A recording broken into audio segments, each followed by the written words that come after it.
guys, and welcome back to my channel, and today is a really important video, and it's about a campaign called the Give It Back campaign. This was launched by a local national newspaper here in the UK called The Sun, and as they're working together as part of the Disabled Children's Partnership Programme, and they're also working with the National Autistic Society here in the UK as well, and it's called Give It Back, time for the government to give back millions of pounds to disabled children. And I'll link the article in the video description, so I hope you enjoy this, and let's get into it. The Give It Back campaign states that only 4% of parents feel they get the right support to safely care for disabled children.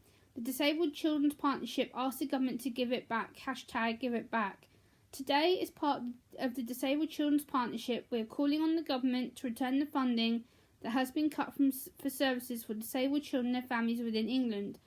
Jane Harris, the Director of External Affairs for the National Autistic Society, explains why they are part of the Give It Back campaign.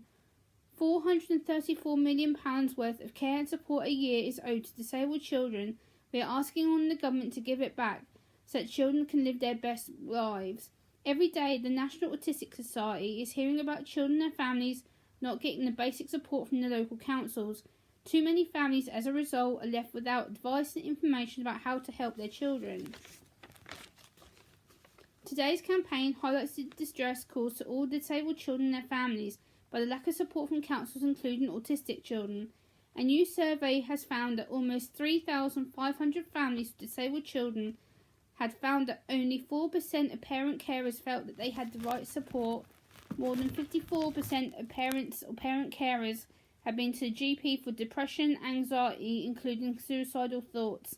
53% of parent carers have been forced to give up their paid jobs to care for their disabled child or children.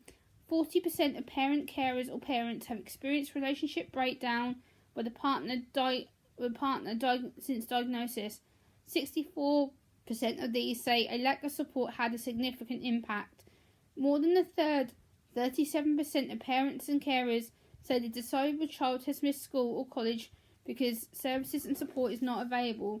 A third of 33% of parents or carers say that the disabled children have been in unnecessary pain because the right doctor or right equipment and the right services has not been provided. Every day, the National Autistic Society is part of this campaign of the Disabled Children's Partnership. We are hoping to get the government to pay attention to the enormous distress and pain being caused unnecessarily to disabled children. Every day, disabled children are missing out on £1.2 million worth of support from their local councils. This lack of money stops councils giving children the support their families clearly need. Families and children are struggling as a result. Please help us by joining in with the campaign and help get disabled children and their families the support they truly need. To somebody with a disability myself, this is a very important issue for me to raise on my community. But again, as I state, this is only a UK-based campaign, so if you are from the UK and you want to support the campaign, I will put the link in the video description, and you can sign the letter to the local government to pledge your support. And if you'd just like to read more about it, I will still attach the link in the video description. So thank you very much for listening. I hope you've enjoyed this. Give it a like. Please comment, share and subscribe to my channel for more content. Until next time, bye guys.